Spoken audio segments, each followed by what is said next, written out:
Look here, मला सांगा एका डझन मध्ये 12च नग का बरं असतात? कधी प्रश्न पडला तुम्हाला? एका डझन मध्ये 12 नगच का बरं असतात? 10 का बरं नाही? 5चा आकडा सुद्धा सोपा आहे, 100चा आकडा सोपा आहे, मग का बरं असतील 12 नग? कधी विचार केला? कोणाला माहितीये का बरं असतील? नाही. आता फॉर एक्झाम्पल मी 10चा एक डझन बनवला, बरोबर आहे, पण 10चे मला 4 हिस्से बनवायचे, मग अडीच करावं लागेल, बरोबर आहे, पण त्या अर्ध्याचा बरोबर हिसाब होईल असं शक्य आहे का? नाही. मग मी 12चा विचार केला की 12चे 4 हिस्से करायचे, तर किती येतील? 3 फुल्ले येतील, बरोबर आहे.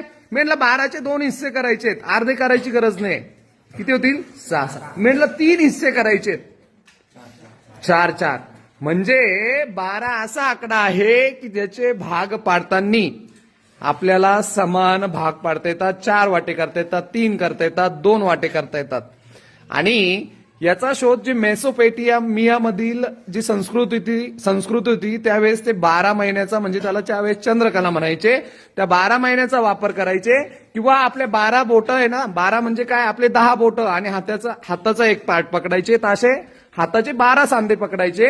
आणि त्यांनी त्यावेळेस डिओडेसिमल म्हणजेच काय 12 या अंकाला त्यांनी जास्त प्राधान्य दिलं होतं, कारण सारखे हिस्से होतील, भांडणं होणार नाही. मग हा डझन शब्द जो आहे तो कुठून आलेला आहे?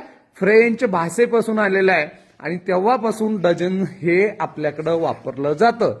म्हणून डझन मध्ये किती असतात पार्ट्स? 12 पार्ट्स असतात. हे रिझन आहे.